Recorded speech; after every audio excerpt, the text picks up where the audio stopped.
자, 오늘은 61페이지 도함수 한번 살펴봅시다. 삼각턱을 읽어보세요. 삼각턱을 보면은 fx는 x제곱이라는 함수에 a에서의 평균 변화의 극한을 구하는 방법을 다시 한번 써주고 있죠. 지난 시간에 배웠던 그 얘기예요. a에서의 평균 변화의 극한, 순간 변화율이라고 하죠. 미분계수라고 하는데 미분계수 얘기 오늘 할 거예요. 자, 어쨌든 f'a가 이렇게 해서 보면 2a가 나오더라. 그렇죠? 그러면 f'1의 값은 a의 1일 때니까 a가 1일 때니까 2가 될 것이고 f'2의 값은 4가 될 거예요. 그럼 탐구 2번에서 하는 말은 뭐예요? 실수 a의 f'a를 대응시키면 그 대응이 함수인지 말해보자. 함수가 뭐냐라는 얘기는 예전에도 했던 것 같은데, 함수가 뭐냐 그러면 너무 어렵게 생각하면 안 돼요. 함수라는 것은 결국은 인풋이 있죠. 입력이 있고, 그리고 어떤 작용에 의해서 아웃풋이 딱 나오는 거예요. 그 작용을 영어로 그냥 펑션 이렇게 말을 하죠. 어떤 기능이다, 작용이다. 그러니까 인풋이 있어요. 입력을 줄 거예요. 그러면 아웃풋, 출력은 나와. 그런데 중요한 건 뭐예요? 입력은 여러 개가 있어도 아무 상관이 없죠. 입력은 몇 개가 들어 상관이 없지만 결과물 출력은 단 하나이어야 한다. 이게 함수의 정의예요. 그거를 우리가 일가성 이렇게 말하죠. 하나의 값을 갖는다. 간단한 예를 들면 이런 거죠. 다들 알겠지만, 자, y는 x를 이런 우리가 얘네가 함수인 걸 다 알아요. 그렇죠? 그리고 y는 x고 그러면 얘도 함수인 걸 다 알아요. 그렇죠? 자, 얘네들의 대응을 보면 이런 거죠. x에서 y로의 대응을 살펴보면 자연수만 살펴보자면 이런 거죠. 자, 1을 넣어주면 1 나오고 2를 넣어주면 2가 나오는 이런 관계들이에요. 그렇죠? 그러니까 a가 들어가면 a가 나오는 이런 대응 관계를 말을 하는 거죠. 얘도 마찬가지예요. 자, 얘 같은 경우는 이런 거죠. 자, 집합 x에서 집합 y로 대응시킨다. 세 가지 정의역일 때만 살펴봅시다. 자, 마이너스 1면 제곱이니까 얘는 1이 되죠. 0제곱은 여전히 0인 거고 1제곱도 1이에요. 그렇죠? 얘도 함수예요. 근데 이 두 식의 차이가 뭐라고 생각해요? 여기서는 자, 어찌되었건 결과는 하나지만 얘는 신기하게도 하나에 하나씩인 거죠. 그런데 이 경우에는 마이너스 1일 때는 결과가 단 하나로 정해져요. 그리고 1일 때에도 결과가 하나로 정해져요. 하지만 그 결과가 같을 뿐인 거예요. 그렇죠? 이거 두 개가 대응한다고 생각하면 안 돼요. 마이너스 1은 그냥 하나의 결과 1, 1도 하나인 거 1. 그러니까 함수가 맞는 거예요. 왜요? 함수는 결과가 단 하나로만 정해진다. 얘 같은 경우는 하나에 하나씩이기 때문에 대응 관계가 1대 1인 거죠. 1 to 1. 하나에 하나씩. 그렇죠? 그런데 이 경우에는 하나에 하나일 때도 있지만 최대 두 개 하나도 대응하죠. 2 to 1. 그렇죠? 그래서 얘네들이 1대1 함수, 2대1 함수가 되는 거예요. 최대 2대1이다 그게 얘기해요. 얘네들 차수하고도 알 수 있어요. x 1차, y 1차. 그러니까 1대1인 거예요. x가 2차고 y가 1차죠? 그러니까 2대1이에요. 그래서 x의 n제곱 이런 형태도 다 함수가 되는 거예요. 얘네들로 밀어보자라면 어떻게 되겠어요? 자, 이런 대응 관계를 만들어도 하나일 때도 있지만 최대 몇 대 몇까지 허용한다? n개 대 하나까지 허용된다. 여기서 핵심은 뭐예요? 얘네들이에요. 얘네가 y에 있는 원소들, 정역과 대응에 성공한 원소들, 치역이라고 하죠. 그렇죠? 얘네가 하나로만 정해지는 관계가 그게 함수예요. 그래서 이런 말을 하죠. 이게 함수의 정의예요. 여러 개와 하나로 대응하는 many to one, many to one. 여러 개 있어도 돼. 하지만 하나로 대응해야 돼. 여러 개가 들어가도 되지만 출력은 결과는 하나로만 정해져야 돼. many to one correspondence. 그래서 한자어로는 다, 대, 1, 대응 이런 걸 쓰는 거예요. 이게 함수의 기본이에요. 물론 이제 학문적으로는 좀 더 어려운 얘기가 나오지만 고등학교 수준에서는 매니톤 코레스폰던스 다대일 대응 관계, 즉 입력은 여러 개가 나와도 상관없지만 출력은 하나로만 정해지는 그러한 대응 관계. 일가성을 만족하는 correspondence 대응 관계. 이게 함수의 정의예요. 일가성. 그러니까 무슨 얘기냐면은 F'A가 하나 있죠. 그렇죠? 이런 관계잖아요. 자, F'X가 정해졌다. 그러면 A가 들어가면 F'A라는 단 하나의 결과만 나오게 돼 있어요. 여러 개가 나오지 않아요. 우리가 방금 알아본 바에 의하면 F'X를 구했더니 EX가 나왔잖아요. 그러면 1일 때는 2고 2일 때는 4니까 결과는 하나로만 정해진다는 그 얘기예요. 이 관계를 우리 교과서에서 표현하고 있죠. 자, 어떤 정의역에서 공역으로 대응시킬 건데 얘네들 값을 실수를 하고 이 관계를 어떤 작용하는 이 관계를 F'이라고 하자. 그렇죠? 그러면 얘가 A면 반드시 F'A라는 우리 교과서에서는 2A로 나왔죠. 편의상 2A지만 일반화 시키면 이렇게 되는 거죠. 그렇죠? 이런 관계를 만족하기 때문에 함수가 결과가 오직 하나로만 존재해. 그러니까 얘도 함수가 된다 그 얘기예요. 얘네들을 그래서 뭐라고 정의하냐면 순간 변화율도 함수가 되기 때문에 얘네들도 함수 그래서 도함수가 아니에요. 한자 말인데 얘네들을 이제 원서에서는 뭐라고 얘기하냐면은 이렇게 말을 해요. 뭐 여러분보다 못하는데 자랑질하는 게 아니라 이 의미를 알아들으면 이 말이 좀 어색하지가 않죠. derive은 뭐예요? 뭔가 이끌어내다, 유도하다 이런 거죠. derive function 그럼 뭐예요? 유도된 함수예요. 원래 함수는 yfx라는 이런 함수였지만 얘네들의 평균 변화율의 극한 순간 변화율이라고 하죠.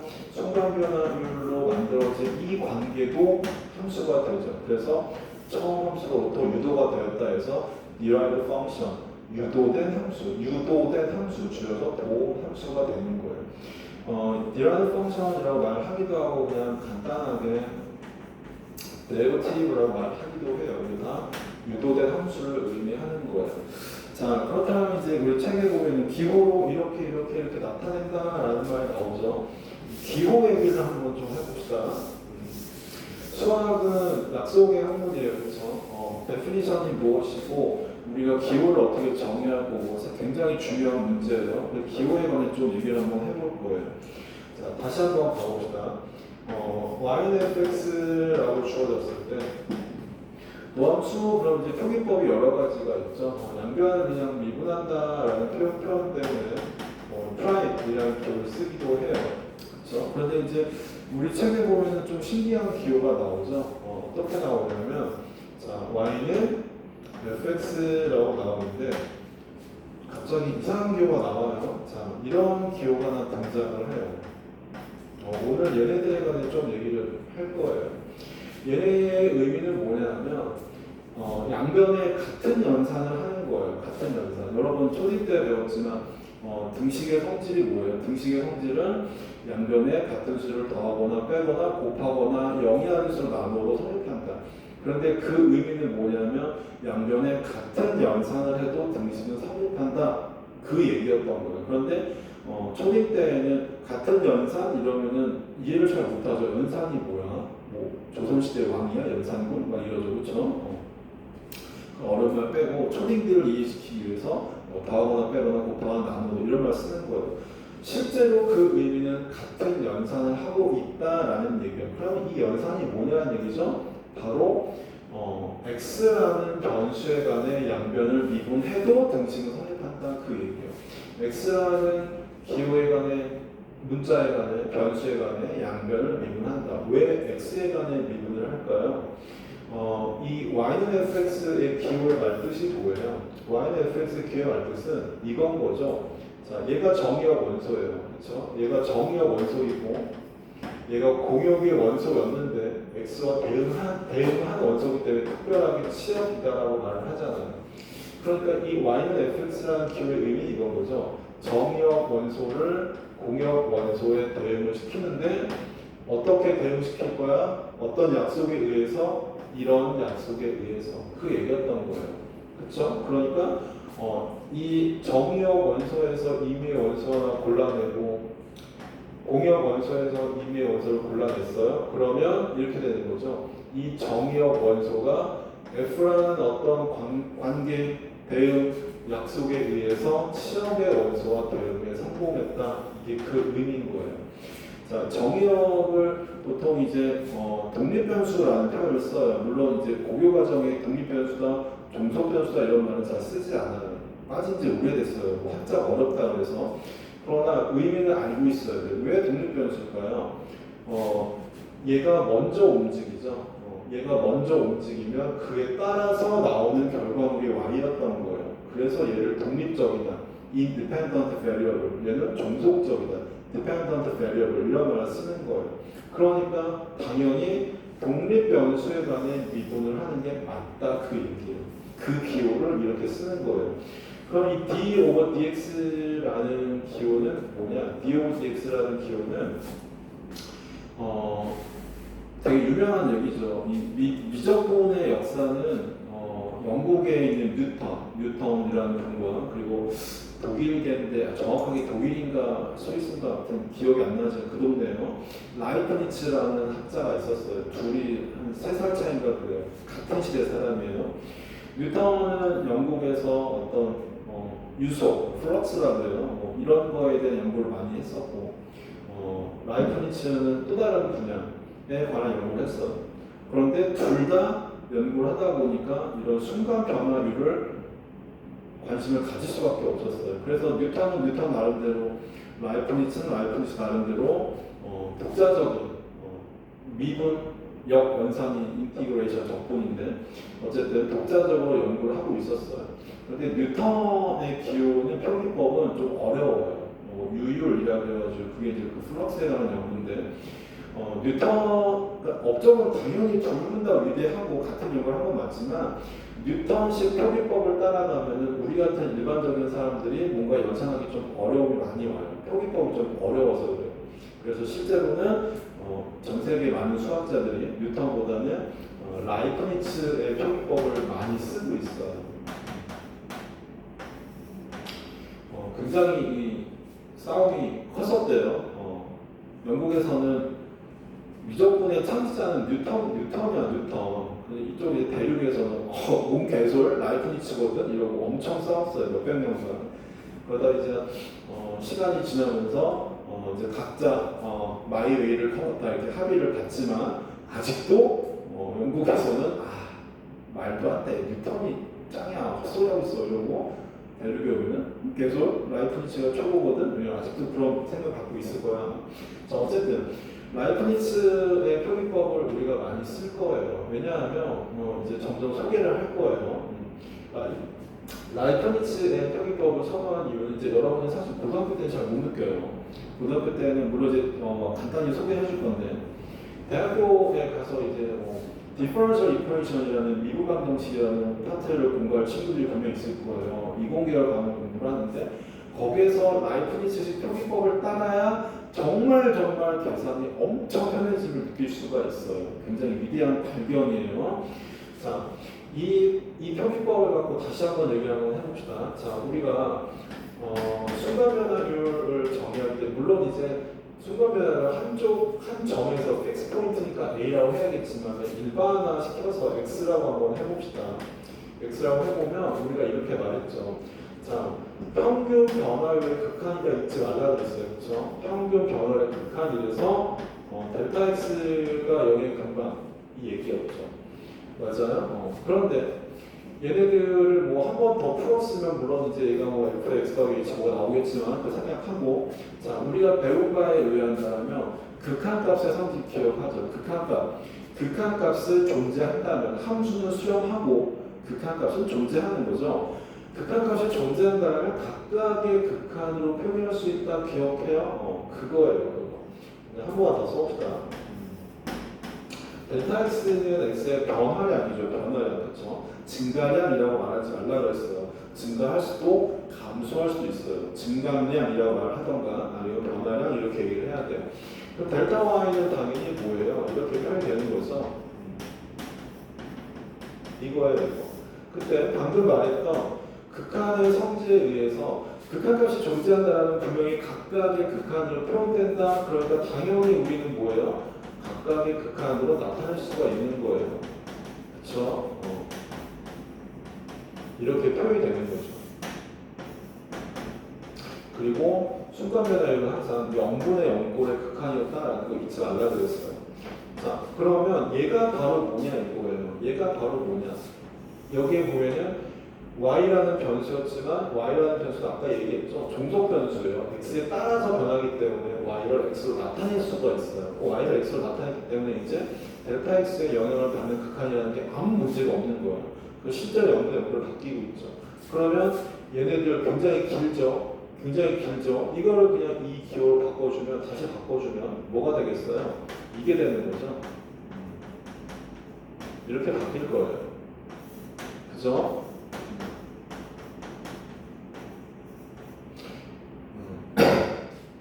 처음부터 이 얘기를 하게 되면 이제 분명히 얘는 델타 x의 극한인데 델타 x가 없거든요. 이럴까봐 이 말을 해줄 거예요. 이게 뭐예요? 이게 바로 라이프니츠는 이렇게 써버린 거예요. 굉장히 간단한 표기법이에요. 앞으로 이 기호를 보면 얘가 각각의 극한이었구나 라는 그것을 떠올려주면 심리적으로 부담감이 없을 거예요. 이 기호를 많이 활용을 할 거예요. 자, 그렇다면 다시 돌아와서 자, 이렇게 쓰기도 하고 그리고 얘네들을 이렇게 그냥 쓰기도 해요. 아무 상관이 없어요. 그렇다면 이제 여기서 하나만 더 살펴봅시다.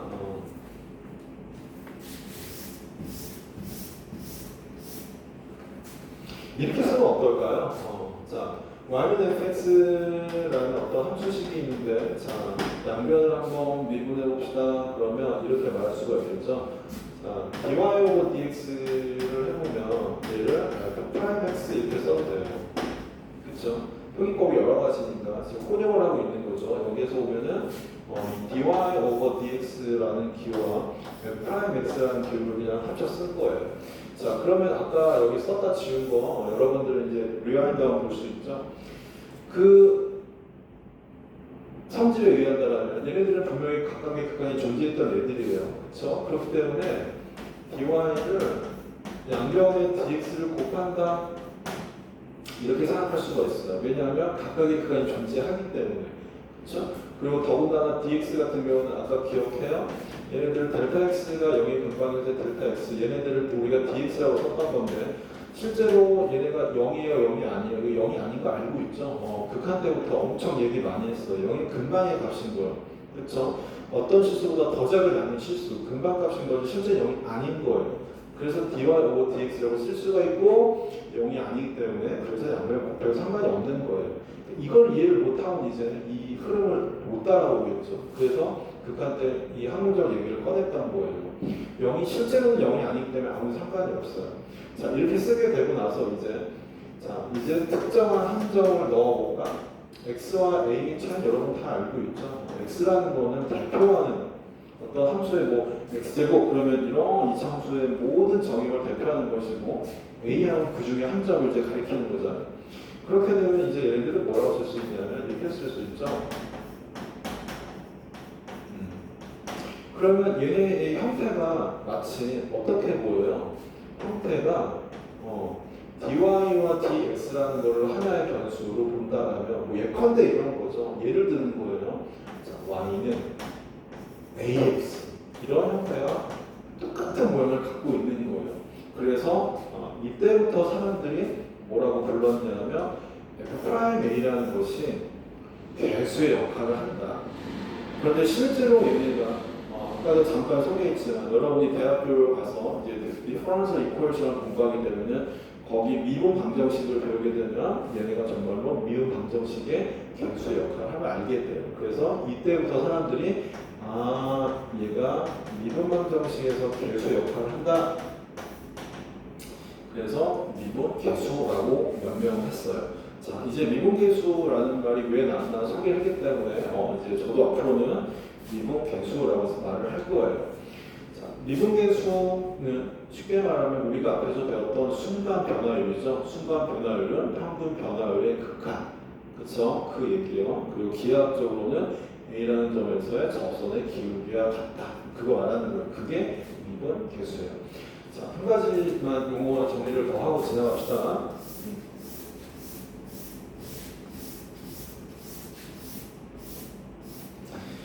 지난 시간에 잠깐 한 번 쓴 적이 있어요. 자, 도함수와 미분계수의 차이는 조금 이따 얘기하고 기호 먼저 설명하고 그리고 도함수와 미분계수의 차이를 이제 좀 얘기하고 지나갈게요. 자, 도함수 프라임엑스 그러면 이제 이렇게 쓰죠. 델타 x가 여기 분당이고 이렇게 x가 h 델타 x 빼기 델타 x 델타 x. 자, 얘네들을 우리가 델타 x라는 기호 대신에 앞으로는 h라는 기호로 많이 대체를 할 거예요. 근데 왜 하필이면 수많은 알파벳 중에 굳이 h라는 기호를 가져왔는가 이 말을 좀 하고 싶어요. 왜 썼는지도 모르고 쓰면 사실 심리적으로 좀 거북하거든요. 뭐야 이거 도대체 h가 뭐임? 마음에 안 들어. 그렇죠? 자, 이 델타 x의 의미를 살펴보면 뭐라 그랬어요? 근방의 개념이고 그게 아르케메데스가 이미 기원전에 발견했던 무한소의 개념 기억하죠? 어떤 양의 실수보다 더 작은 양의 실수 그 얘기 했잖아요. 어떤 사람이 그 입실론 밴드 얘기할 때 얘기했었어요. 어떤 사람이 나는 오차 범위를 1000분의 1이야 라고 말하고 싶어. 그러면 야 1000분의 1은 에반데 나는 10,000분의 1. 그럼 어떤 사람은 나는 100만분의 1. 그렇게 얼마든지 더 작은 양의 실수를 만들 수가 있다라는 거예요. 그렇죠? 그게 바로 입실론 델타의 개념인 거예요. 어떤 실수보다 더 작은 양의 실수가 있다. 맞죠? 그게 이제 아까 잠깐 말했던 그 아르케메데스가 발견했던 아르케메데 프로파트라는 게 있어요. 아르케메데스의 성질인데 그 얘기는 이제 또 못해요. 그 얘기까지는 좀 시간이 너무 많이 걸리고 어쨌든 그게 바로 아르케메데스가 발견했던 무한소의 개념인 거예요. 그런데 굉장히 재밌는 것은 현대로 넘어오면서 이 무한소라는 어떤 실수보다 더 작은 양의 실수라는 게 과연 정말 실수책에 존재하느냐 안 하느냐 굉장히 많은 연구가 있었어요. 그런데 이제 여러분들이 생각할 때는 실수가 뭔지 잘 모르죠. 실수는 그냥 뭐 제곱해서 0 이상의 수인가라고 생각하지만 실제로 그게 아니에요. 실수의 데피니션은 없어요. 실수의 데피니션은 없고 어떤 약속 체계예요. 이 약속이라는 것은 참임이 분명하지만 현재까지는 현재까지예요. 앞으로 모르니까 현재까지는 증명이 불가능한 주장, 서술문 이런 것을 X형, 공리라고 불러요. 참 불행하게도 실수는 데피니션 없이 그런 약속된 체계, 공리 체계로만 우리가 약속을 했어요. 그런데 불행하게도 이 수학자들의 연구의 결과 이 무한소라는 개념은 실수체계 공리를 만족을 못해요. 아르케메데스는 거기까지 몰랐죠. 기원전 사람이니까 무한소의 개념만 발견한 것만으로도 대단한 거예요.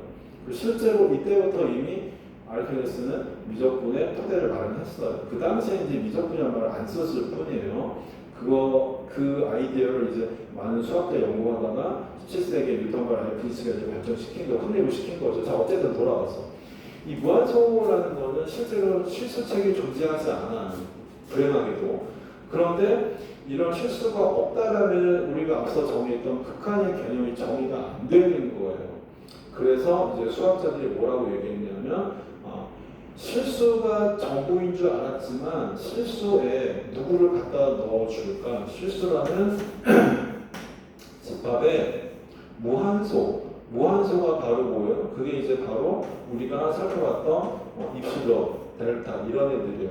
그리고 누구예요? 양의 무한, 음의 무한 이런 애들을 다 포함시켜야만 이제 극한의 개념이 정립이 된다라고 말을 했어요. 그게 이제 로빈슨이라는 수학자가 제안을 한 거예요. 20세기에 일어난 일이에요. 불과 한 100년 조금 넘은 일이에요. 100년 정도. 로빈슨이라는 수학자가 100년 조금 안 됐어요. 로빈슨이라는 수학자가 실수 체계에 이런 애들을 갖다 넣어서 포함시켜야 된다. 그래서 뭐라고 명칭을 붙였냐면 하이퍼리얼 넘버라고 이름을 정해줬어요. 그게 뭐예요? 초실수. 그래서 이 델타 x나 무한소나 이 양은 무한의 개념은 초실수에 해당을 해요. 그래서 이 하이퍼리얼 넘버의 이니셜 h를 따서 h라고 쓰기 시작한 거예요. 그런데 특별하게 무한은 그냥 무한으로 쓰기로 했고 이 델타 x 무한정만 우리가 h라고 쓰기로 한 거예요. 그래서 이제 h라는 개념을 끌고 왔어요. 그런데 여기서 주의점은 뭐냐면 이 하이퍼리얼 넘버의 도입 배경 자체가 어떤 실수보다 더 작은 양의 실수라는 사실이에요. 그래서 사실은 h는 항상 양수를 의미해요. 하지만 델타 x는 변화량을 의미하기 때문에 양의 의미를 다 가지고 있어요. 그게 차이점이에요. 근데 고등학교 수학에서는 그걸 잘 구별 안 하더라고요. 어쨌든 그게 맞다 그런 얘기예요. 자, 이해 가죠? 자, 그러면 이제 본격적으로 한번 시작을 해봅시다. 저 할 얘기 다 했어요. 도함수와 미분계수의 차이를 이제 간단히 살펴봐야겠지. 오늘은 뭐 거의 그냥 수학사 얘기예요. 수학사 얘기 있죠. 그 확률과 통계 때 그 베르누이 우리가 얘기 재밌게 들었어요. 그것만큼 재밌지 않지만 어쨌든 이 미분에 관련된 수학사 얘기예요. 오늘은 수학사 수학 안 산다고? 수학사 수학 안 사? 이건 좀 아닌 것 같더라고요. 그죠? 컨디션 너무 안 좋아가지고 자 기침하기 보자. anyway 도함수와 미분계수의 차이는 뭐냐면 이런 거죠. 자, 간단한 거 살펴봅시다. yx제곱이라는 함수가 있어요. f라는 관계에 의해 정의됐으면 fx라고 하겠죠. 그렇죠? 뭐 y라고 해도 되고. 그렇죠? 그러면 의 도함수의 정의에 의해서 열심히 구해본 ex가 나와요. 우리 책에도 나와 있어. f'는 2a가 된다는 사실은. 자, 그러면 얘네들과 그리고 f'A는 2라고 했을 때는 두 놈의 차이를 살펴보면 이런 거죠. 자, x제곱이라는 원래 함수가 있어요.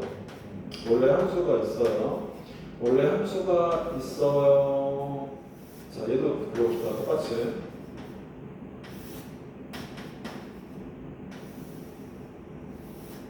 그럴 때, 자, A는 아까도 얘기했지만 그냥 특정한 함수를 딱 지칭하는 거. A. 편의상 이칭을 A라고 합시다. 그러면 여기 A에서의 순간 변화율 그게 뭐예요? 우리 눈에는 접선의 기울기처럼 보인다. 그 기울 정도가 2A야. 이 기울기를 따져보면 기울기가 2A야. 그 얘기예요. 그런데 얘는 뭐냐면 A가 아니라 이제 X가 된 거죠. 그러니까 여기일 때도 기울기가 있을 거고, 그렇죠? 접선의 기울기예요. 여기일 때도 접선의 기울기가 존재하고 어디를 골라도 분명히 접선의 기울기는 존재를 해야 그 기울 정도를 EX가 나타낼 수 있다. 그 얘기인 거예요. 얘는 한 점에서를 말하는 거고 한 점에서의 순간 변화를 말하는 것이고 얘는 원래 함수의 어느 점을 잡아도 순간 변화는 항상 EX. 알겠죠? 그게 도함수와 순간 변화의 차이가 돼요. 자, 수학사 얘기했더니 시간이 되게 많이 갔네. 자, 62페이지 한번 봅시다. 62페이지 보면은 함수 fx에서 도함수의 프라임 x를 이거 여러분 f 프라임이에요. 프라임. 이게 f와 파이를 동시에 나오니까 이제 헷갈려가지고 foreign water 좀 먹은 친구들이 프라임 아니에요. 프라임을 구하는 것을 x에 대하여 미분한다. 아까 했던 얘기 나오죠. x에 대하여 미분하는 거예요. y는 fx라고 나왔을 때 항상 정의역 변수, 독립 변수에 관해서 미분을 하는 거예요. 이렇게 x에 대하여 미분한다. 그리고 그 계산법을 미분법이라 한다. 자, 예제 1번 한번 볼까요? 예제 1번 보면은 x의 값에 3x의 도함수를 구하시오. 정의대로 가고 있죠. 그렇죠? 그리고 우리 책에도 이제 h라는 기호를 끌어왔어요. 앞으로는 h라는 기호를 계속 저를 쓸 거예요. 자, 한번 읽어보세요. 읽어보고 우리는 문제 바로 확인하고 넘어갑시다.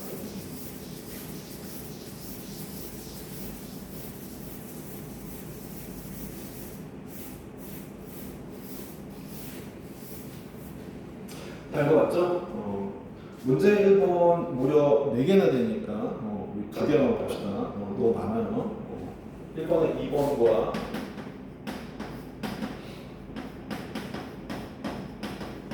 그리고 1번에 4번 2개만 봅시다. 하나는 이차함수고 하나는 삼수함수죠. 이게 데피니션. 항상 수학은 데피니션이 출발이에요. 그걸 이해를 못하면 안 돼요. 이 데피니션 가지고 그대로 갈 거예요. 자, 그럽시다. 정의대로 가보면 델타 X를 써도 그만이고 H를 써도 그만이고 아무 상관없어요. 여러분 좋을 대로 하세요. 자, 저는 이 방법을 이용할 거예요. 자, 그대로 갑시다. 그럼 뭐가 되겠어요? 자, 얘가 fx죠. 그러니까 x의 자리에 x 더하기 h를 한번 넣어라. 그러니까 x의 자리에 x 더하기 h를 넣어주면 얘가 되겠죠. 여기까지가 fx 더하기 h예요. 그렇죠? 여기에서 누구를 빼야 돼? fx를 빼야 돼. 이거예요. 이거 계산한 얘기예요. 어렵지 않아요. 분자 전개하면 되죠. 분자 전개 보면 x의 제곱 2x h h의 제곱 빼기 x 빼기 h 빼기 x의 제곱 더하기 x 이렇게 나오죠. 나누기 h가 그러면 여기서 x제곱 마이너스 x제곱 플러스 x 마이너스 x 이렇게 나오죠. 그럼 분자에 누가 남아있나 살펴보면 되겠네요. 분자에 남아있는 것은 뭐예요? 2x h 제곱 빼기 h 오버 h. 자, 순간 변화율은 항상 무슨 꼴의 극한이다? 0분의 0꼴의 극한이에요. 절대로 잊으면 안 돼요. 0분의 0 맞잖아요. 그럼 할 일이 뭐예요? 0으로 만드는 인수가 분명히 분자 분모에 있을 거다. 그러면 찾아서 나누어라. 극한의 기본이에요. 그래서 극한의 그 얘기를 그렇게 많이 했던 거예요. 그러면 끝났죠. 나눠지니까 더 이상 할 게 없는 거예요. 2x 더하기 h 빼기 1 이렇게 나오겠네요. 그러면 여기서는 끝난 거죠. 이제 0분의 0꼴 무한대분의 무한대꼴은 부정형이죠. 부정형. 하지만 얘는 h에 0을 넣어보는 순간 끝나버려요. 끝나면 더 이상 할 일이 없는 거죠. 확정형이란 말을 하죠. 그렇죠? 그래서 극한은 항상 단계별로 확인하는 거예요. 단계별로. 0분의 0꼴이네. 그러니까 0으로 만드는 인수 딱 찾아서 나눠야겠네. 여기서 확정형이네. 끝나는 거예요. 이겠죠? 그런 얘기예요. 자, 일단 4번은 잘 할 수 있죠. 그대로 가면 돼요. 이번엔 델타 x 갖고 한번 해볼까요? 자, 델타 x 가지고 한번 해봅시다. 그럼 할 일이 뭐예요? x의 자리에 델타 x를 넣어라. 그런데 이거 알고 있죠? x가 없어요. 그게 상수예요. 상수가 뭐냐 그러면 이 얘기를 여러 번 했는데 상수가 뭐냐 그러면은 상수가 뭐예요? 홍대 옆에? 숫자로 막 이래요. 숫자가 아니에요. 숫자가 아니라 이 함수에서 나오는 독립변수와 종속변수, 정의역변수와 공역변수가 아닌 또 다른 변수예요. 그게 상수예요. 왜냐하면 이런 거잖아요. 그때도 얘기했지만 자, y는 ax 더하기 b라고 말을 했을 때 우리가 a, b를 상수야라고 말을 하는 이유가 뭐라고 생각해요? 이거 변수 맞잖아. 근데 왜 상수예요? 얘네가 변수가 맞지만 이 관계식은 분명히 집합 x에서 집합 y로 대응하는 어떤 관계 이렇게 정의가 된 거예요. 그러니까 정의역 변수와 공역 변수를 제외한 나머지 변수 이게 x, y와는 상관없는 변수예요.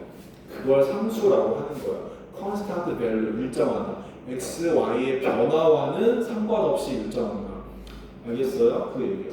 그러니까 얘는 뭐가 되는 거예요? x와 아무 상관이 없죠. 그러니까 x 더하기 델타 x가 나오든 말든 얘는 항상 컨스탄트 일정하다 그 얘기예요. 그러니까 할 게 없는 거죠. 델타 x가 여기 금방이긴 하지만 변하든지 말든지 얘는 계속 이건 거예요. 그렇죠? 할 게 없는 거예요. 그러면 얘는 뭐가 되겠어요? 이렇게 되겠네요. 델타 x분의 뭐가 나와요? 0. 자, 여기서 주의점은 뭐냐면 여기서 주의점은 이거 0분의 0꼴인데요. 0분의 0꼴이니까 델타 x가 여기 금방이니까 이거 0분의 0꼴이니까 나눠지면은 얘가 혹시 이거 아니에요? 이렇게 말하는 친구들이 가끔 생겨요. 그 친구는 아직도 극한의 개념이 헷갈리고 있는 거예요. 자, 극한 때 분명히 말했죠. 극한 때 분명히 말했어요. 자, 0분의 0꼴에서 이 0은 정말로 1 더하기 0은 1 할 때 그 실수가 0이 아니라고 그랬어요. 그렇게 하면 이거는 말이 안 되죠. 왜? 이게 진짜 0이면 분모가 0인데 정의가 돼요? 정의가 안 되는 거예요. 이 0은 진짜 0인 거예요.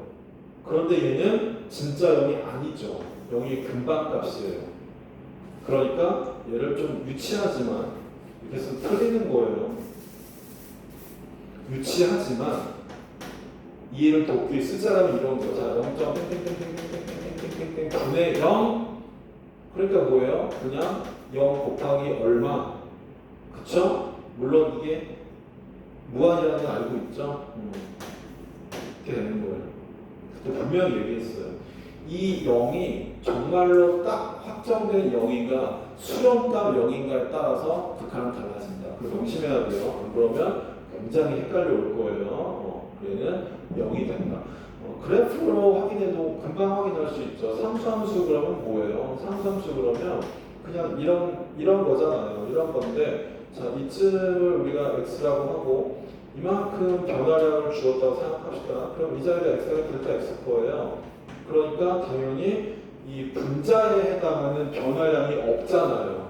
정말로 분자의 변화량이 0이에요. 그래서 0인 거예요. 알겠죠? 자, 신기하게도 시간이 많이 가서 이번 차시 여기까지만 할까요? 좋죠. 다음 차시 봅시다.